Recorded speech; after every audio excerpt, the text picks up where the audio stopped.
Donc on va commencer la dernière partie pour aujourd'hui. Ce sont les tests et hypothèses. C'est encore la même chose, la démarche ou l'idée générale.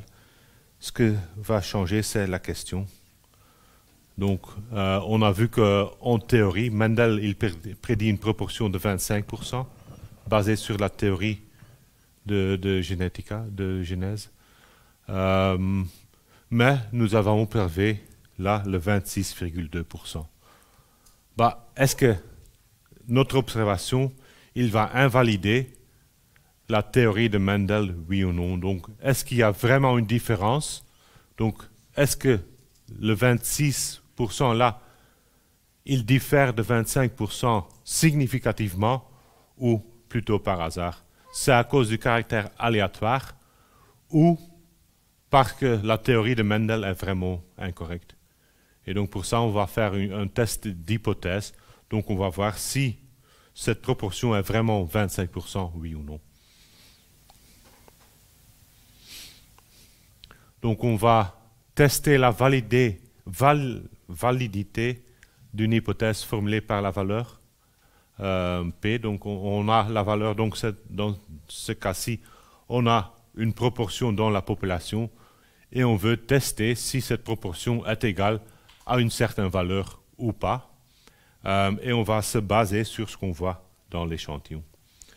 Donc pour ça, on a besoin d'une hypothèse nulle et une hypothèse alternative. Donc le H0 et H1 ou HA. Donc il y a les deux notations. Donc l'hypothèse nulle, l'hypothèse alternative. Ce qu'on met dans l'hypothèse nulle, ce qu'on met dans l'hypothèse alternative, c'est ce qu'on veut démontrer.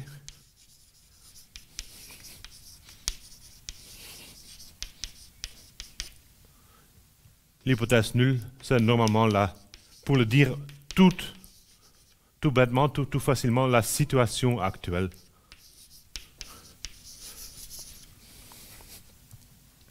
Donc l'hypothèse nulle, ça revient au status quo, il ne change rien, c'est comme ça maintenant. Donc affirmation de la vraie valeur d'un paramètre d'une population qui est égale à une certaine valeur supposée. Donc dans notre cas, l'hypothèse nulle sera la proportion des poids verts est effectivement égale à 25%. C'est ce qu'on a maintenant comme théorie. Donc la situation actuelle, et on veut démontrer ou on veut essayer d'invalider ou vérifier cette hypothèse. Donc on va dire là, est-ce que c'est vrai ou pas? Donc je vais prendre l'opposé, la proportion n'est pas égale à 25%.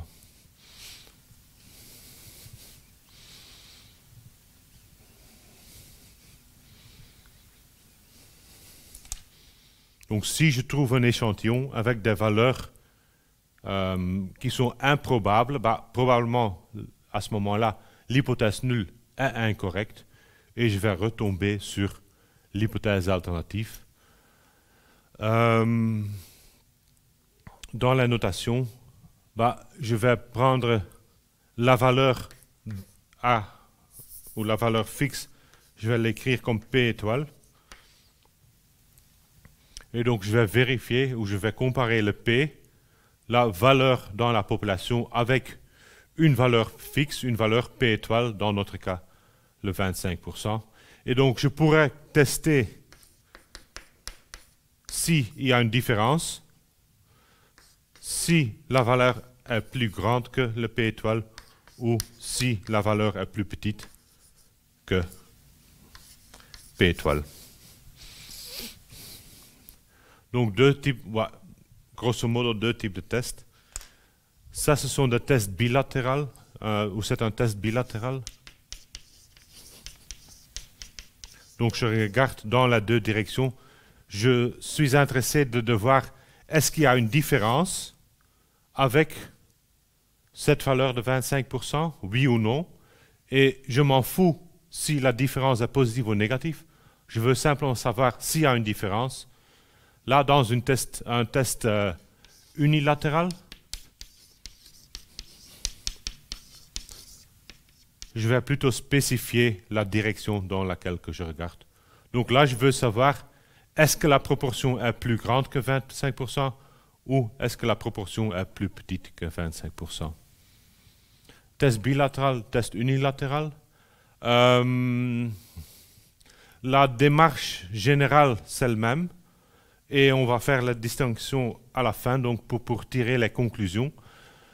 En toute généralité, le test le plus souvent, c'est un test bilatéral. Donc à ce moment-là, je vais regarder s'il y a une différence, car je n'ai pas vraiment ou je n'ai pas nécessairement une idée si la différence est positive ou négative. Donc à l'avance, je ne sais souvent pas si la vraie valeur est plus petite ou plus grande. Donc je vais tester des deux côtés. Donc je vais tester plus grande et plus petite au même moment. Parfois, mais c'est plutôt l'exception, on peut faire un test unilatéral. Et on fait un test unilatéral seulement dans le cas où il y a vraiment une indication pour faire ce test unilatéral. Donc s'il y a vraiment une des deux alternatives qui ne m'intéresse pas. Donc c'est souvent si je veux comparer deux choses, donc c'est un test de comparaison qu'on ne voit pas exactement ici, mais l'idée elle-même, si je veux comparer deux médicaments et je veux voir si le deuxième médicament est mieux que l'autre, à ce moment-là, je vais voir si le P augmente ou pas. Donc je vais faire un test unilatéral ou si j'ai vraiment une indication que dans l'environnement, si je regarde le koolstofdioxide, carbone dioxyde, l'émission de... Oui, le COD. Si je regarde l'émission, si je veux voir qu'il a diminué, je ne vais pas faire un test bilatéral, je vais faire un test unilatéral qui va voir si cette valeur est plus petite qu'une valeur que j'assume, donc il a diminué. Donc à ce moment-là, je peux faire un test unilatéral, mais je dois vraiment avoir une raison pour choisir pour le test unilatéral. Et donc le choix pour le test, ce choix-là, il est fait à l'avance. Donc comme le choix du niveau de significance, le alpha, aussi le test, on doit le choisir avant qu'on va collectionner l'échantillon, car le choix du test aura aussi une influence sur la taille de l'échantillon. Donc on doit d'abord choisir la modalité de notre analyse. Donc est-ce que je veux faire un test unilatéral, bilatéral, quel niveau de significance, etc. Et après, seulement après, je vais collectionner l'échantillon d'une manière que je sais répondre d'une manière satisfaisante à cette question-là. Donc le test bilatéral, c'est le test le plus commun. C'est aussi lequel qu'on va commencer. Comme dit, dans notre cas, on va tester contre le 25%, donc le 25% de la théorie de Mendel. Et donc l'hypothèse nulle, P est égal à 25%, c'est ce qui est maintenant, c'est la théorie qui est derrière tout ça. Et on voudrait démontrer, ou on veut voir, le 26% là, il est vraiment à cause du caractère aléatoire, où il y a quand même un problème avec la théorie de Mendel.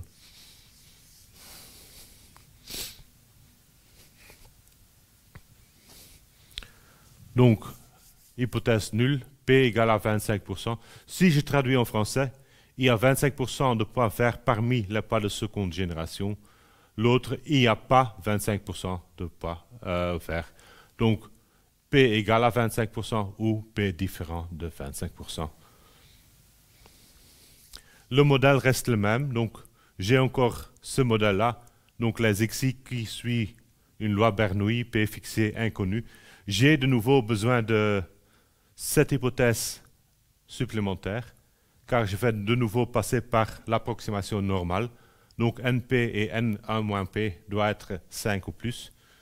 Et à ce moment-là, je peux regarder la méthode. Donc le modèle, j'ai la distribution des variables, j'ai mon hypothèse supplémentaire, et pour le test, je vais ajouter l'hypothèse nulle et l'hypothèse alternative, donc les choses que je veux vérifier ou démontrer. Donc, résumé de notation, P, c'est le paramètre fixe dans la population. P chapeau, c'est l'estimateur de P. Donc, P chapeau, c'est la variable aléatoire. Dès qu'on introduit la valeur de l'échantillon, on a le P chapeau observé, P ops. Et P étoile, bah, ici, c'est la valeur fixe contre laquelle on fait le test.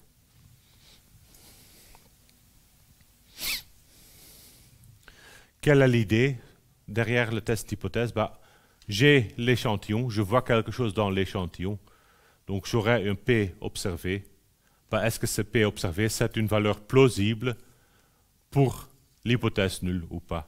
Donc j'ai dit l'hypothèse nulle, c'est la situation actuelle, donc c'est le status quo, c'est comme ça maintenant. Donc si on fait un test, on va toujours supposer que l'hypothèse nulle est vraie. Donc on part toujours de l'idée que c'est vrai comme ça maintenant, donc l'hypothèse nulle, c'est l'hypothèse qui est vraie. Et je vais essayer de démontrer, donc je vais essayer de montrer qu'il n'est pas vrai pour passer à l'alternative. Donc tout le test, je fais sous l'hypothèse que celle-là est vraie. Donc dans notre cas, que la probabilité est vraiment 25%. Si à ce moment-là, j'observe qu'il y a 13% de poids verts, je vais dire que l'hypothèse nulle il est très peu plausible. Donc il y a une grande différence entre ce que j'observe dans l'échantillon et la valeur que je suppose qui est vraie. Même chose là, j'ai 62,2%, c'est de l'autre côté, donc là il y a une probabilité beaucoup plus large que 25%, mais de nouveau, si je vois quelque chose comme ça pourrait être une indication que celle-là, cette hypothèse-là, ce n'est pas une hypothèse qui est correcte. Pour les autres, je tombe exactement sur 25%, c'est très rare, mais donc le H0 est très plausible. Je trouve 24,1%, c'est pas trop loin de 25%, donc probablement le 25%, c'est une hypothèse qui est plausible, mais naturellement, si c'est plausible ou pas, ça va dépendre de la variabilité ou la dispersion autour de cette valeur-là.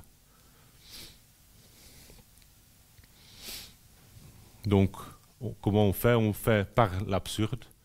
Donc, on formule l'hypothèse nulle. On suppose que cette hypothèse est l'hypothèse vraie.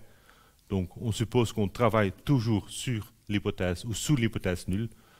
Je vais voir ce qui se passe dans l'échantillon. L'échantillon va me donner une valeur qui correspond à la test. Et à partir de cette valeur, je peux en déduire une conséquence que cette hypothèse nulle, il est probable ou pas. Et donc, je vais conclure, si le test me dit que la valeur dans l'hypothèse nulle est improbable, je vais conclure que cette hypothèse est probablement fausse. Si le test va confirmer que la valeur dans H0 est probable, je vais garder l'idée que H0 est vrai. Donc je dois trouver une règle de décision pour affirmer si H0 est probablement fausse ou pas. Donc j'ai l'hypothèse nulle, j'ai l'hypothèse alternative, j'ai l'échantillon qui me donne une estimation ponctuelle et une variation sur cette estimation. Et je dois, avec ces valeurs-là, avec ces informations, trouver une règle pour décider si H0, si cette hypothèse est vraiment vraie, oui ou non. Donc je dois finalement prendre une décision pour l'hypothèse nulle ou pour l'hypothèse alternative. C'est la même chose, donc c'est ce qu'on a fait pour les intervalles de confiance. On va prendre de nouveau cette valeur de pivot avec le P chapeau. Donc pour faciliter les calculs, je vais changer le P qui sont là vers P chapeau dans le dénominateur. Sorry, je suis trop vite. Donc c'est ce qu'on a fait pour les intervalles de confiance. On n'a pas besoin de cette approximation-là pour le test d'hypothèse, mais on a quand même besoin du valeur pivot ou une autre valeur pivot.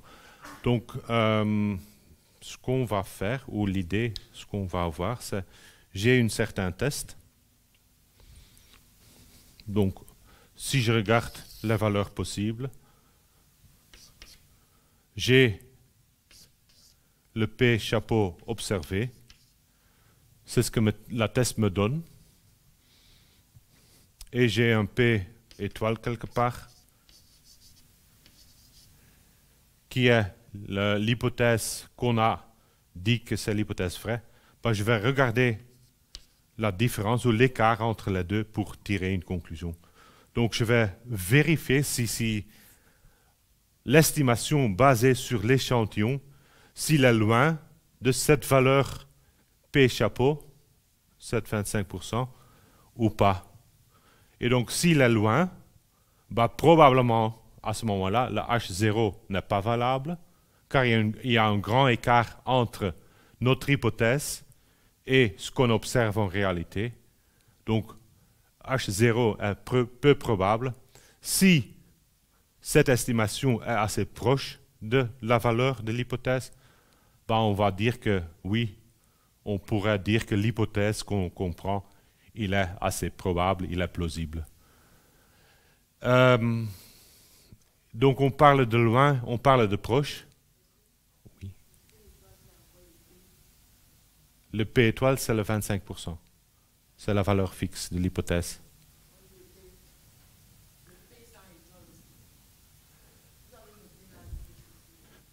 Là, c'est le P.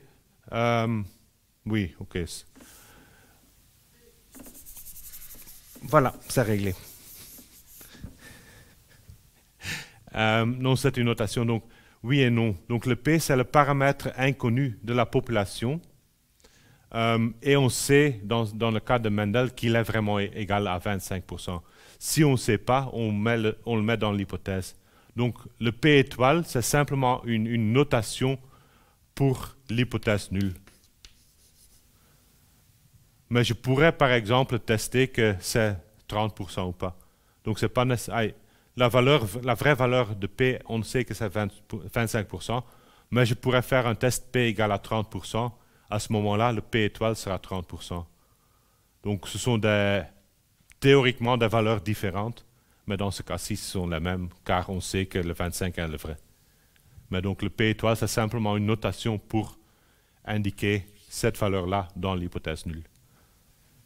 Mais je comprends là la confusion maintenant. Et oui, donc on regardait, on disait si P chapeau est proche ou loin de P étoile, mais bon, proche et loin, on doit définir d'une manière objective qui sera basée sur la distribution. Donc on doit trouver une méthode pour mesurer ou quantifier la distance entre l'estimation et la valeur de l'hypothèse. Et donc on doit décider si cette distance est grande ou pas. Donc ou trop grande ou pas trop grande. Et donc là, l'idée l'idée de base est la même que l'idée pour l'intervalle de confiance. Mais maintenant, je connais le P étoile. Donc, je sais là, c'est là, je sais l'estimateur P chapeau suit la loi normale avec espérance P et variance P en moins P divisé par N, mais je travaille sous l'hypothèse nulle. Donc, je travaille sous l'hypothèse nulle. Donc, j'assume, non, je suppose,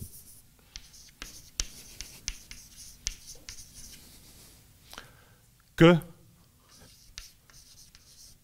P est égal à P étoile, donc dans notre cas 25%.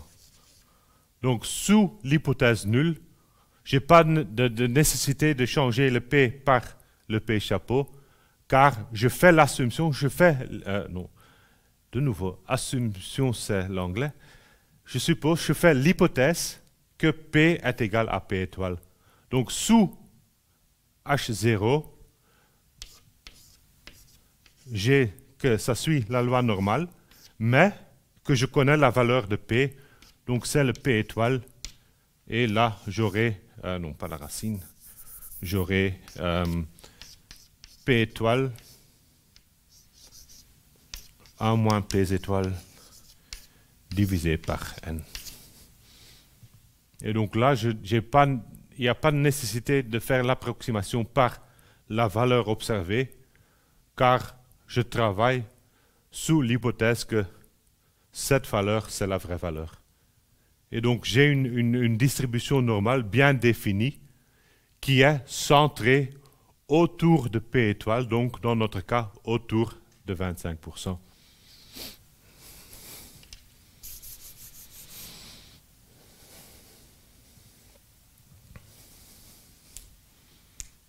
Après, ce qu'on va faire, c'est regarder les écarts.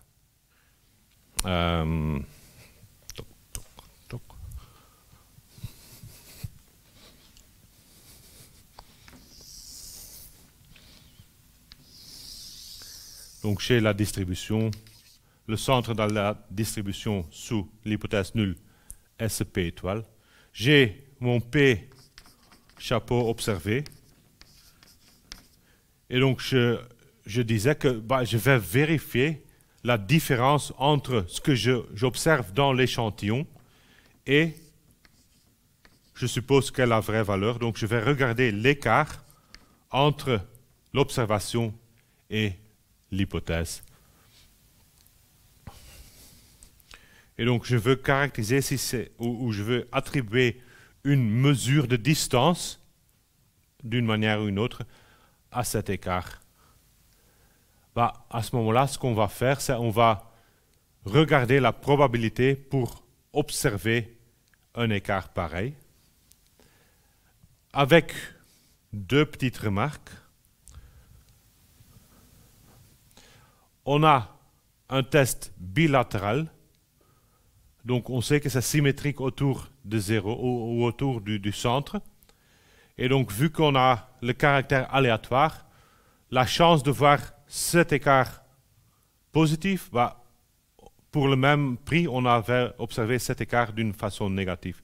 Donc, on pourrait, pour le même prix, avoir observé une valeur qui est là, qui est à la même distance.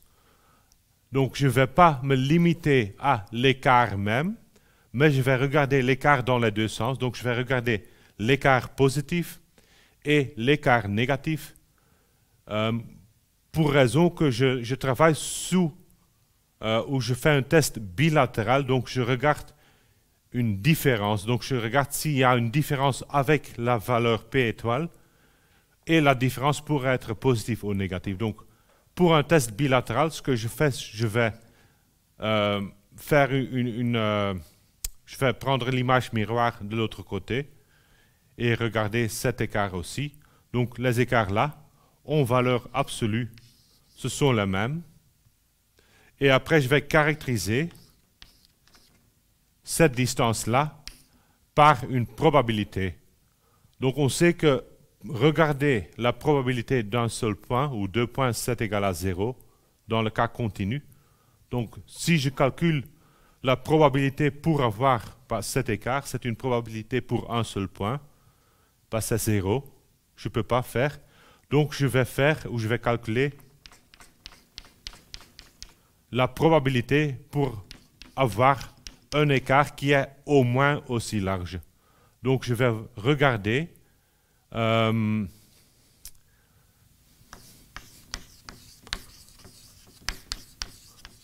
la probabilité pour observer une différence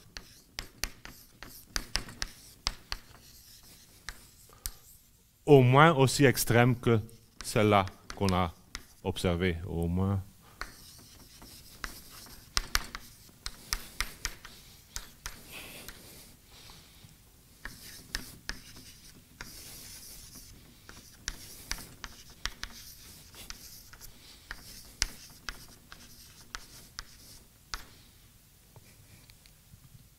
Donc, je ne vais pas simplement voir quelle est la probabilité pour voir cet écart-là, mais je vais calculer la probabilité pour avoir un écart de cette taille-là et tous les écarts qui sont plus larges, donc qui se trouvent plus loin du centre, donc tous les écarts à droite de cette valeur et à gauche de la valeur opposée.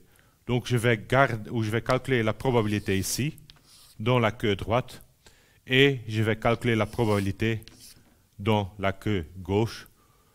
Par raison de symétrie, les deux là sont égaux, donc je peux calculer un des deux, le multiplier par 2.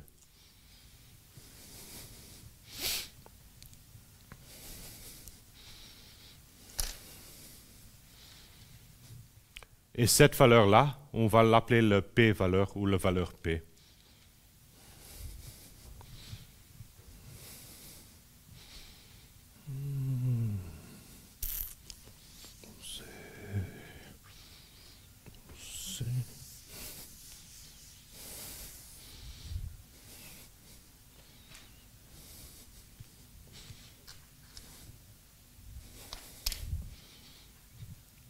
Donc, j'ai dit p-valeur.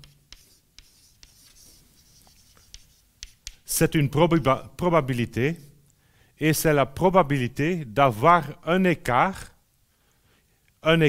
positif ou négatif qui est au moins l'écart qu'on a observé. Donc, c'est la probabilité que l'écart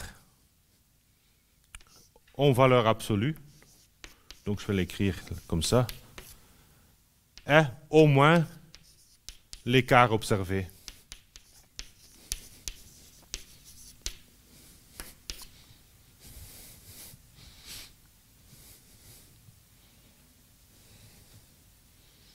Et donc l'écart, c'est la différence. Donc l'écart là, c'est la variable.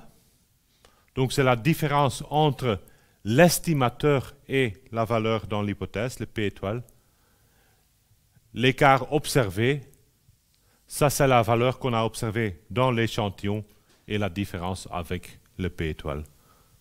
Donc là, cet écart-là, c'est une variable.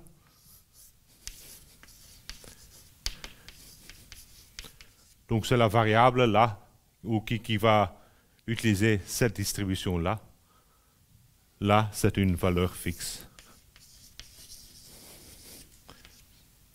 Et donc je prends des valeurs absolues, car je veux avoir les écarts positifs et les écarts négatifs. Donc je veux avoir un écart en valeur absolue qui est au moins cette distance-là.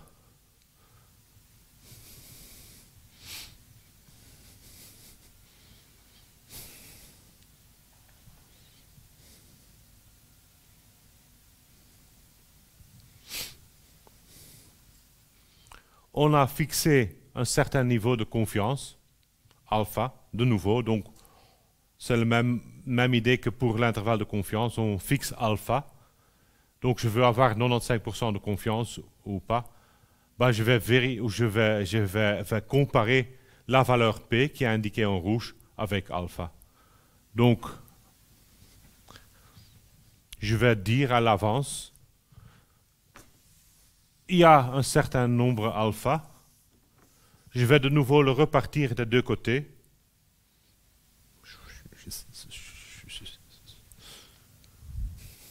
Et je vais comparer la valeur P. Donc, si j'ai quelque chose comme ça, donc alpha divisé par 2, donc test bilatéral, je regarde les deux côtés. Donc, si je fixe la alpha, je vais repartir alpha identiquement à gauche et à droite. Donc, alpha divisé par 2 à gauche, alpha divisé par 2 à droite. Bah, je vais dire, par fixer alpha, je vais dire que ces valeurs-là, ils sont improbables. Ces valeurs-là, ils sont trop loin de la valeur de l'hypothèse pour être vraies. Et donc là, si je suis dans ce cas-ci, je ne suis pas dans le cas où c'est improbable. Donc la valeur que j'ai observée ici, cette valeur P, il se trouve dans ce qu'on appelle l'intervalle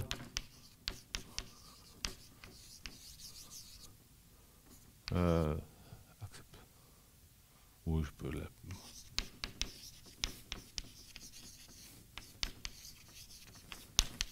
je vais l'appeler comme ça, l'intervalle d'acceptation. Donc l'intervalle pour accepter l'hypothèse nulle et la reste, donc là et à gauche, là, Là, sera l'intervalle de réjection.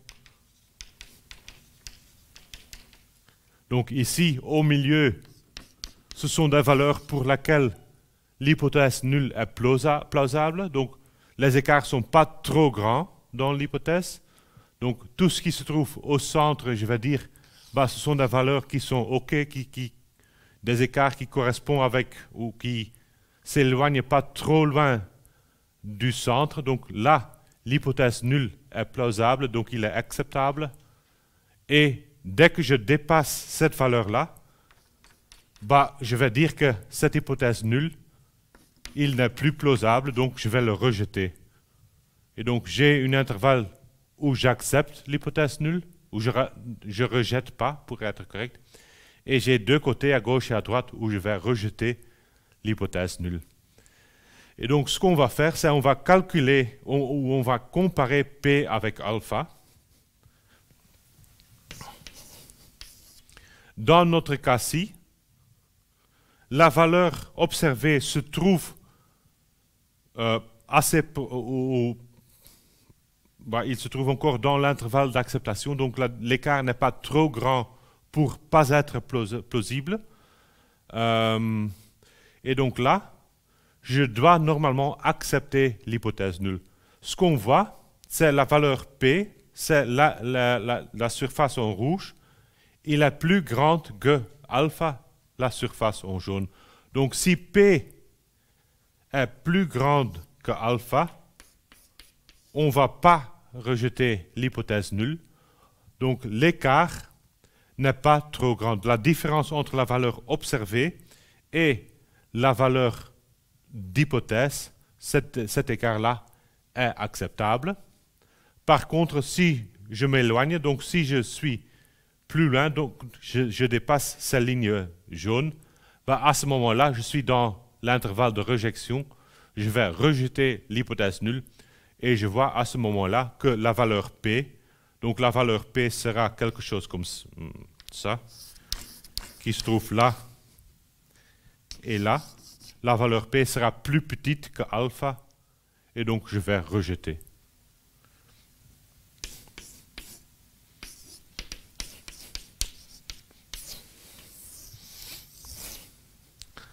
Donc, comparaison, P plus grande ou égale à alpha. Je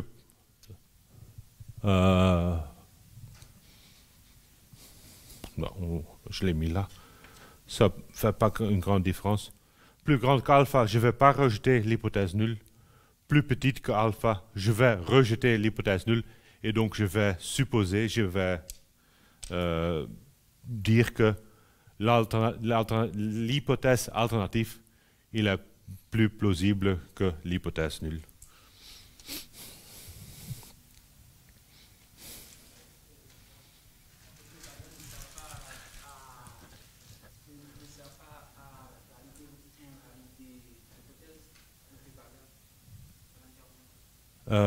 Le p-valeur va valider ou invalider. Donc on va utiliser le p-valeur pour le valider ou pas. Mais pour ça, on doit avoir fixé alpha à l'avance.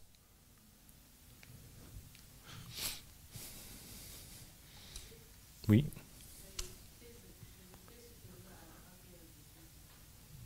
Oui. Non. Non. Non, P, c'est la surface en rouge. Donc si la surface en rouge est plus large que la surface en jaune, je me trouve dans le centre, dans la valeur plausible. Donc je ne vais pas rejeter. Donc le P, c'est la surface en rouge, ici et ici. Donc P plus large veut dire que le P observé se trouve entre les deux lignes jaunes, donc se trouve au centre de la distribution, donc il est plausible. Donc là, à ce moment-là, on va dire que l'hypothèse nulle reste valable, on ne peut pas le rejeter, autrement on va quand même le rejeter. Donc P plus petite, P plus grande, ça me donne la règle de décision pour choisir pour l'hypothèse nulle ou l'hypothèse alternative.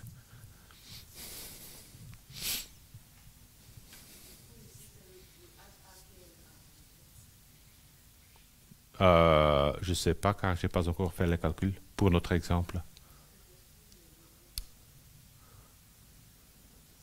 On va voir, mais dans ce cas-ci, on va être dans le cas H nul.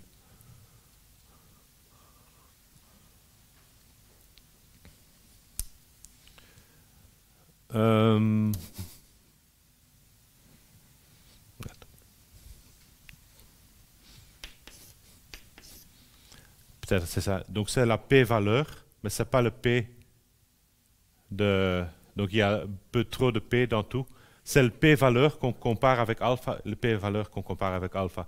Donc c'est la surface calculée là, mais c'est pas le p étoile ou un autre p là. C'est une valeur qu'on calcule basée sur l'observation.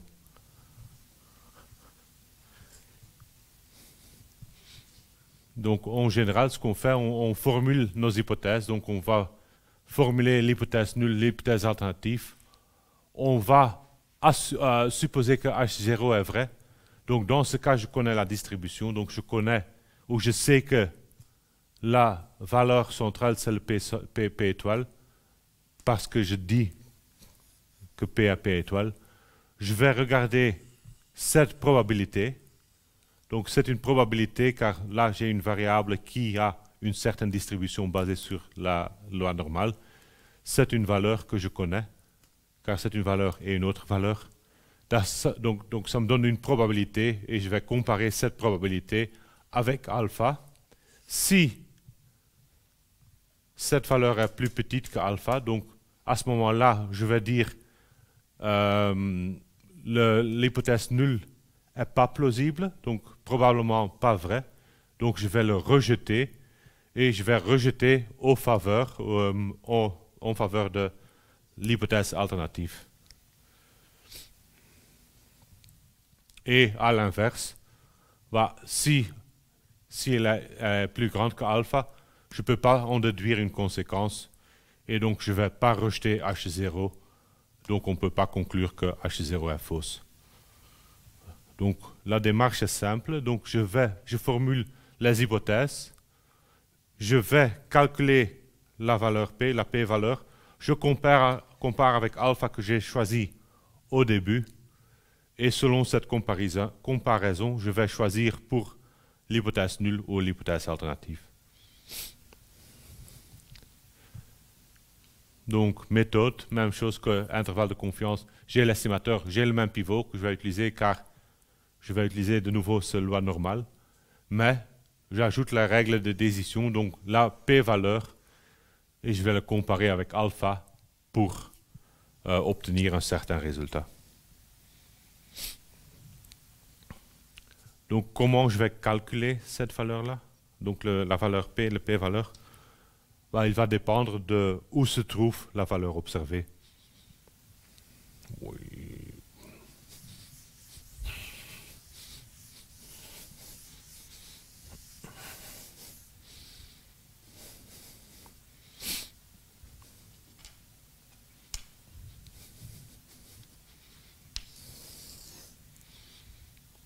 Donc, j'ai la loi normale standard.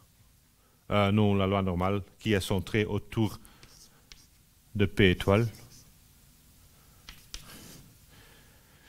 À ce moment-là, je pourrais avoir une estimation observée qui est plus grande que cette valeur. La P-valeur, j'ai dit que c'est la probabilité pour observer un écart qui est au moins aussi extrême que cet écart-là. Donc, l'écart que j'ai observé, c'est cet écart positif. Je veux regarder les écarts dans les deux sens, mais ce qui m'intéresse sont tous les écarts qui sont plus larges que celle-là. Donc, tous les écarts à droite de cette valeur observée. Et donc, je peux calculer facilement cette probabilité en utilisant la loi normale. Et après, je sais que je dois avoir la même probabilité à gauche, donc je multiplie par 2. Donc dans le cas, oui c'est là, dans le cas si la valeur observée est plus large que P étoile, ben, je vais calculer ici la valeur que mon P chapeau est plus large que P chapeau observé. Donc, ça, c'est la distribution de l'estimateur. La distribution là. Je vais calculer cette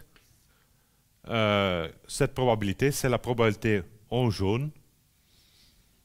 Et je vais le multiplier avec 2 pour avoir la symétrie gauche-droite. De l'autre côté, si l'observation se trouve à gauche, donc si je suis dans l'autre cas, bah, je vais regarder les écarts pareils, mais d'autre côté, plus extrêmes que ça sont les écarts qui sont plus négatifs, donc tout ce qui se trouve à gauche de cette valeur. Donc je peux calculer cette probabilité, c'est la probabilité P chapeau plus petite que P chapeau observé. Et de nouveau, pour raison de symétrie, je vais le multiplier par 2 pour avoir la même valeur à l'autre côté. Donc je vais simplement voir si l'écart est positif. Si l'écart est positif, je calcule P plus large que P observé. Je multiplie par 2. Si l'écart est négatif, donc je suis à gauche, je calcule la probabilité que P chapeau est plus petite que P chapeau observé et je multiplie par 2.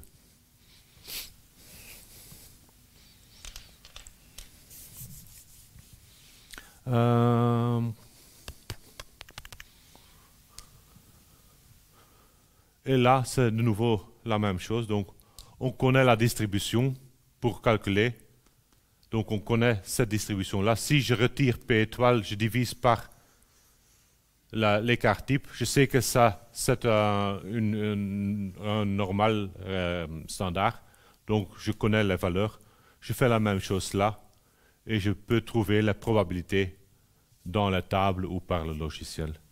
Donc, sous l'hypothèse nulle, je connais la distribution de ça, ou je connais la distribution de P chapeau, qui est le normal avec P étoile, P étoile, P étoile. Je soustrais l'espérance, je divise par l'écart type. C'est une loi normale standard et je peux calculer les valeurs. Donc pour notre cas, on avait P étoile, c'était 25%. Le N là, c'est un comma, il doit disparaître. Donc j'avais P étoile 25%, c'est l'hypothèse nulle. J'ai N 580. P observé, c'était le 26,2. Donc P observé est plus large que P étoile, ce que veut dire que je suis dans le premier cas. Donc je vais calculer cette probabilité-là et le multiplier par 2. Donc je prends ça, je fais la transformation pour arriver à la loi normale standard. Donc j'ai l'observation, 26,2%, moins l'hypothèse, 25%, divisé par P étoile, donc 25% à moins 25%, et la racine de n, donc qui vient de là, c'était la racine P à moins P divisé par n, qui se trouve là. Donc c'est une probabilité que Z est plus large que 66%. Je multiplie par 2 pour raison de symétrie, et je fais le calcul par ça et le tableau, ou autrement, je le mets directement en R, et ça me donne la probabilité. Donc là, j'ai une probabilité de 50%. Donc la valeur P est 50%. Je compare avec le niveau fixe alpha de 5% que j'ai choisi. Donc P est plus large que alpha. Et donc, je dis que l'hypothèse nulle, je ne sais pas l'invalider. Donc, basé sur l'échantillon, il n'y a pas de raison pour ne pas supposer que H0 est vrai. Donc je vais choisir pour l'hypothèse nulle, donc que la valeur de la proportion est vraiment égale à 25%. Donc au niveau de confiance, donc si je vais écrire la conclusion, je dois toujours spécifier le niveau de confiance que j'ai utilisé, donc le A moins alpha, 95%. je ne rejette pas l'hypothèse nulle, car la p-valeur est 50%, il est plus large que 5%, donc il n'y a pas de raison pour rejeter. Donc, jusqu'à preuve du contraire, les observations ne nous amènent pas à invalider la théorie de Mendel. Donc, pour la conclusion, si vous faites une conclusion, vous le faites d'une manière mathématiquement, donc vous spécifiez le niveau de confiance, vous spécifiez si vous rejetez ou pas l'hypothèse nulle et la valeur P, et après, vous traduisez cette conclusion aussi en français. Donc, vous ajoutez aussi une conclusion dans la langue normale, donc pas la langue mathématique. Et on a besoin des hypothèses supplémentaires, mais on les a déjà vérifiées avant pour l'intervalle de confiance. Donc, les hypothèses supplémentaires sont en ordre. Et donc là, j'ai un résultat. J'ai le p-valeur, je compare avec alpha. Si c'est plus petit que alpha, je rejette H0, donc je me tourne vers l'hypothèse alternative. Faites attention, on ne va jamais dire qu'on accepte l'alternative. On ne va jamais accepter l'alternative car on n'est jamais à 100% sûr. Donc on sait toujours faire des petites erreurs. Donc pour ça, on dit qu'on va rejeter l'hypothèse nulle basée sur l'échantillon à un niveau de confiance de 95%, mais je ne vais jamais accepter l'hypothèse alternative. Et si c'est plus large qu'alpha, bah, je ne rejette pas le H0.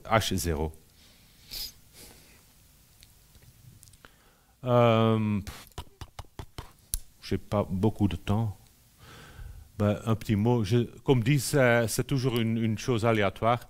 Donc, je sais faire des petites erreurs. Donc, par hasard, je pourrais me trouver dans les extrémités. Et donc, je pourrais faire une erreur ou prendre la mauvaise décision. Bah, si, à ce moment-là, je vais rejeter l'hypothèse nulle, mais en réalité, l'hypothèse nulle est vraie, à ce moment-là, je fais une faute basée sur l'échantillon. Je fais une faute ou une erreur de type 1. L'erreur de type 1, on va le limiter par le choix d'alpha. Donc, on va choisir alpha qui définisse qui définisse le seuil là. Bah, on va garder alpha assez petite pour limiter le risque d'erreur de type 1. Donc, on va normalement choisir alpha d'ordre de 5%. Donc, on va essayer de limiter, de faire des erreurs pareilles. D'autre manière, on pourra aussi faire une erreur de type 2. À ce moment-là, on ne va pas rejeter si, en réalité, on devrait rejeter quand même. Donc, par hasard, je ne peux pas trouver l'effet, mais quand même, l'effet existe. Donc, en réalité, l'hypothèse nulle n'est pas vraie, mais basée sur l'échantillon, je ne sais pas vérifier que ce n'est pas vrai, donc je vais quand même garder l'hypothèse nulle. C'est une autre erreur de type 2, qui est beaucoup difficile à quantifier, car il y a beaucoup d'alternatives. Donc, l'hypothèse nulle, c'était P égale à P étoile. Mais l'alternative, je vais vérifier P n'est pas égal à P étoile. Et donc, pour autant que je n'ai pas spécifié une certaine valeur pour l'effet que je veux vérifier, je ne sais pas exactement calculer le risque d'erreur de type 2, car bah, j'ai une infinité d'alternatives. Et donc, chaque choix de l'alternative va me donner une autre valeur pour le risque d'erreur. Et donc, ce qu'on fait souvent, c'est de spécifier un effet minimal qu'on veut observer. Donc, si je vais comparer ou je vais faire un test, bah, l'effet minimal que je veux détecter, donc je veux décider pour l'alternative si la différence avec l'hypothèse nulle est au moins 10%, bah, à ce moment-là, je vais prendre une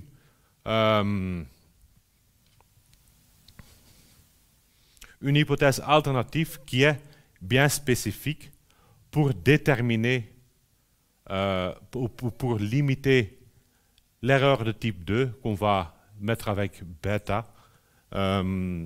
Et comme ça, on peut faire aussi des calculs de taille d'échantillonnage. Donc pour vous ou pour nous, non, pour vous, ce n'est pas trop important à ce moment-là, mais savez qu'il y a deux types d'erreurs qu'on sait faire. Le type d'erreur, l'erreur de type 1 qui correspond avec alpha, qui correspond avec le niveau de confiance, type d'erreur ou erreur de type 2 qui correspond avec un certain bêta. Et on ne sait jamais garder les deux aussi bas que voulu.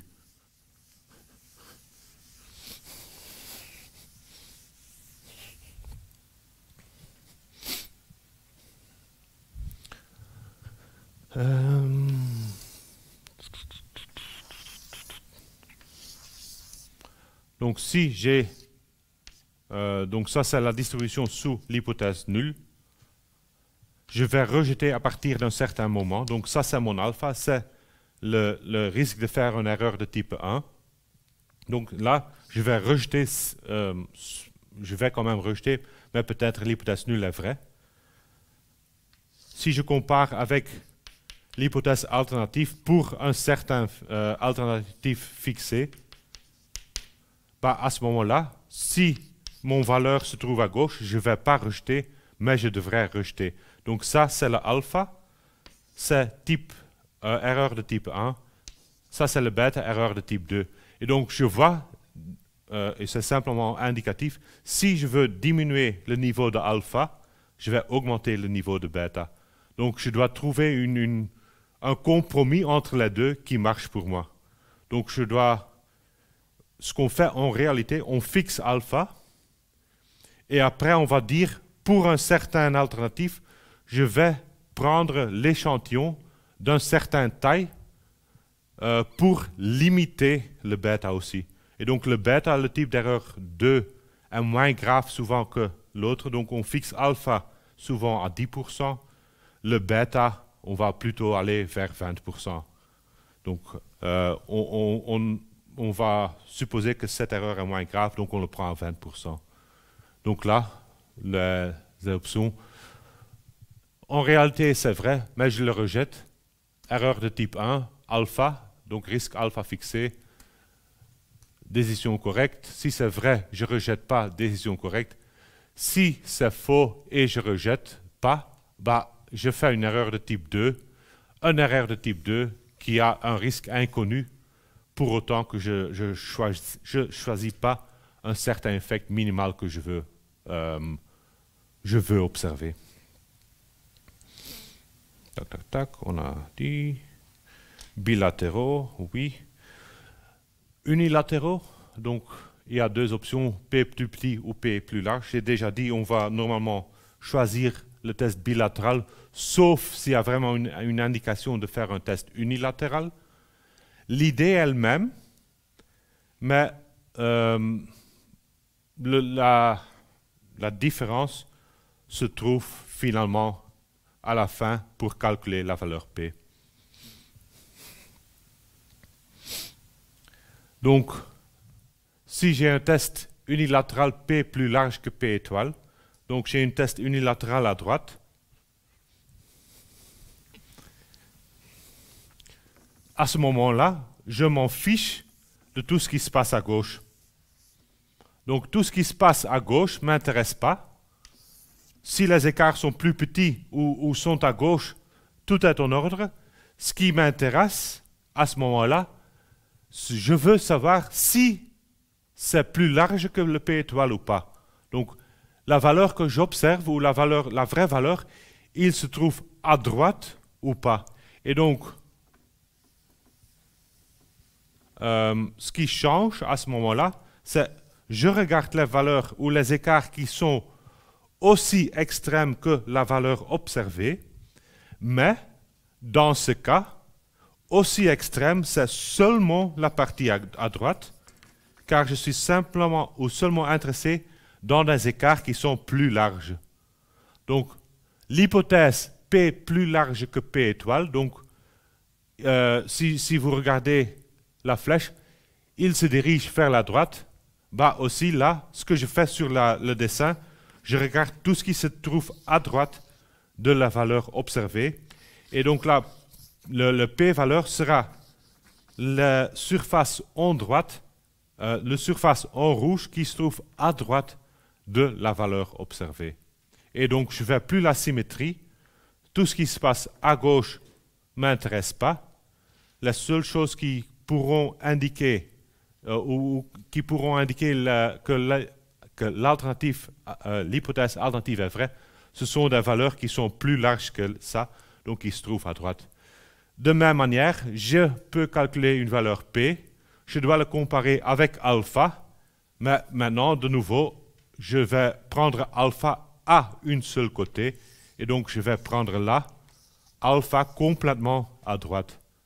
Donc je vais prendre ici la quantile qui correspond à alpha et pas qui correspond à alpha divisé par 2. Et donc là, je peux comparer ou bien alpha avec cette valeur-là, non, le quantile avec la valeur, ou maintenant je compare la valeur P qui est calculée comme ça avec la valeur alpha qui est la partie en jaune. Donc la différence, nouveau ici, avant on avait la p-valeur était jaune et jaune, les deux côtés là. Maintenant je regarde p plus large que p étoile, donc la p-valeur c'est simplement la partie à droite, et donc je ne dois pas multiplier avec 2. Donc p-valeur c'est cette valeur-là, et je compare avec alpha, et donc pas 2p avec alpha. Pour unilatéral à gauche, c'est la même chose, mais c'est de l'autre côté. Donc unilatéral à gauche, bah, l'estimation va se trouver là, et je regarde tout ce qui est plus petit que cette valeur-là. Donc la valeur P se trouve là, et alpha se trouve aussi de ce côté-là. Donc là, le changement, c'est simplement la valeur P qui va changer, et l'idée reste le même. Donc, si on compare test bilatéral, test unilatéral, bah, la valeur P qu'on a calculée ici, c'est le double de la valeur P qu'on a calculée ici. Donc, si j'ai déjà fait le calcul pour le test bilatéral, j'ai la valeur pour bilatéral. Si je divise cette valeur par 2, je trouve la valeur P unilatérale. Et donc là, je compare le p-valeur bilatéral divisé par 2 avec alpha, ou c'est la même chose, p-valeur unilatérale comparée avec alpha. Donc celle-là, c'est le même.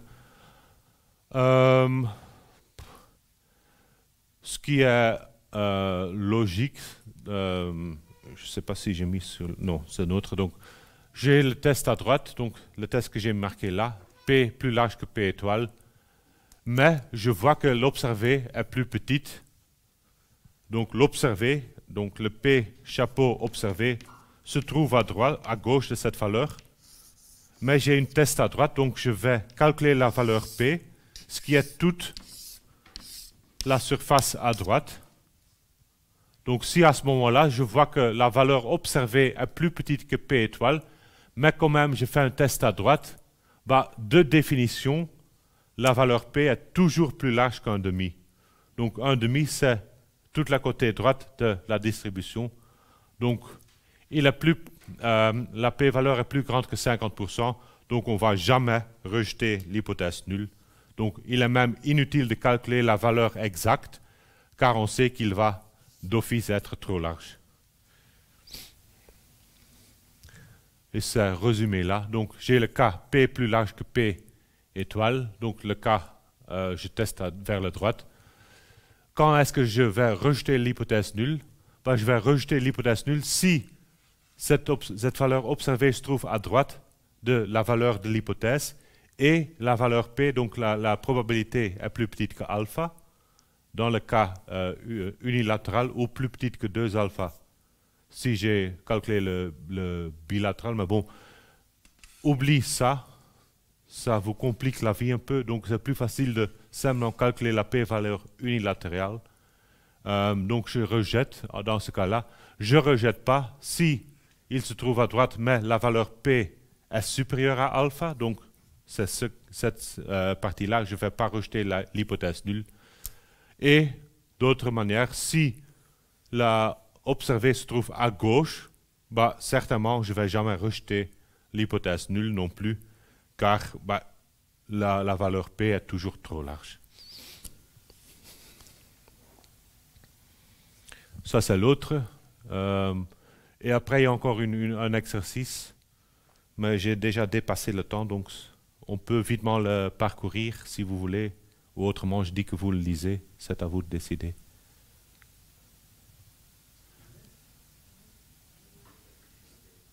Ça me prend encore 5 minutes à peu près, je pense. On y va.